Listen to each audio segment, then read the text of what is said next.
এই রেসিপিটা বানাবার জন্য আমি একটা বড় সাইজের আলু কুচি কুচি করে নিয়েছি ঘুগনির মতো। আর এদিকে আমি 1 বাটি সাবু, এটা আগে আমি জলে ভিজিয়ে রেখেছিলাম, সেটা ধুয়ে তুলে নিলাম।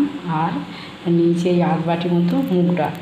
তো তেজপাতা নিয়েছি, একটু আদা নিয়েছি, আর সামান্য 1 চামচ চিনি দেবো এর মধ্যে, আর কিছু দেবো না। লবণ দেবো স্বাদ মতো। তো আর একটু আদা কুড়িয়ে দেবো। তো এবার কড়ার মধ্যে একটু তেল দিয়ে আগে আমি আলুটা ভেজে উঠিয়ে নিই। তো চলুন বানিয়ে ফেলি চটপট। আর সাবুর খিচুড়ি মানে তো কথাই নেই, যেহেতু আজকে ষষ্ঠীর ব্রত, ওই জন্য সাবুর খিচুড়ি বানাচ্ছি।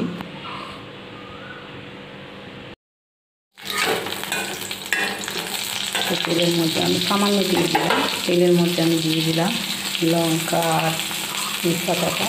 আর এবার আমি আলুগুলো দিয়ে দেবো।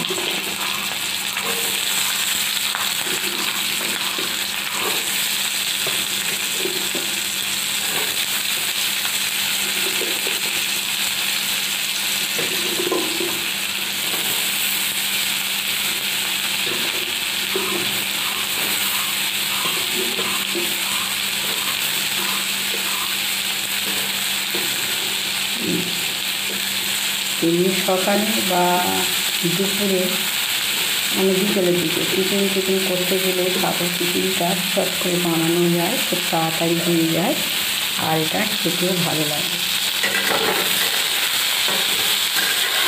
বাচ্চা থেকে বয়সে সবাই এটা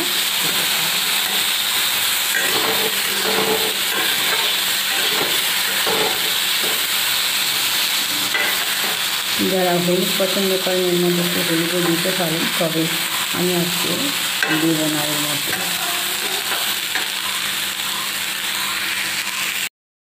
আমি বেশি ভাজবো না, একটু হালকা হালকা ভাজা হয়েছে। এবার আমি দিয়ে দেবো এটা। এবার ডালটা ভেজে জল দিয়ে দেবো।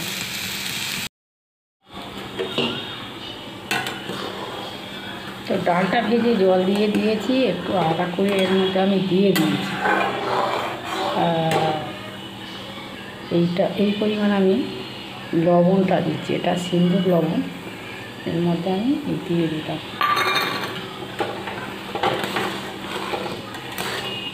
লবণটা দিলে ডালটা একটু তাড়াতাড়ি সিদ্ধ হয়ে যায়। একটু সিদ্ধ মতো হলে তারপর আমি ভাজা আলুটা দিয়ে দেবো। একটু করতে থাকুন, একটু আমি কম করে দিলাম।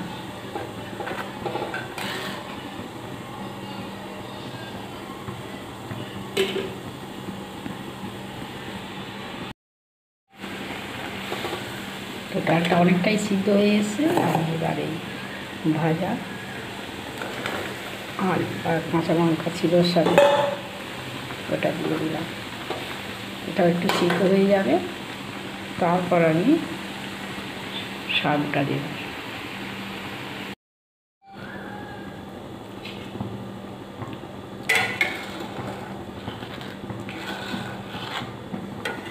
আলু ডাল সব ভালোই সিদ্ধ হয়ে গেছে, আর এটা ভালো ফুটছিল। আমি একটু আঁচটা কম করে দিয়েছি।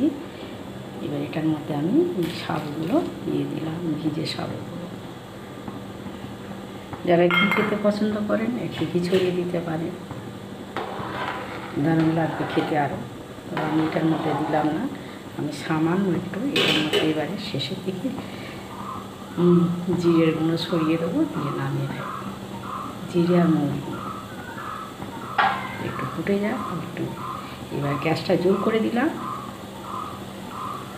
দারুণ একটা ঘ্রাণ বেরোচ্ছে এর মধ্যে থেকে, এমনিতেই মুগ ডালের অসাধারণ টেস্টি হয়। আর ব্রত করলে এটা খুব সহজে খুব তাড়াতাড়ি বানিয়ে ফেলা যায়। তো একদম ফুটে গেলেই এটা হয়ে যাবে রেডি। প্রায়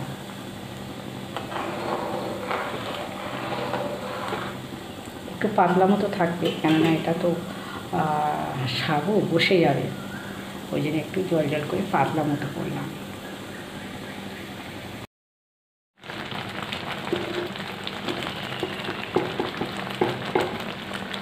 তো আমি ছড়িয়ে দিলাম একটু জিরের গুঁড়ো, খুব সামান্য দিলাম জিরে আর মৌরি।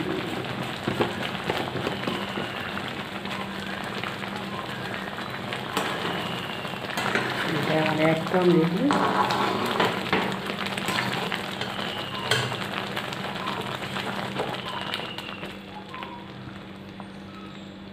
কমপ্লিট হয়ে গেছে, নামিয়ে ফেলব।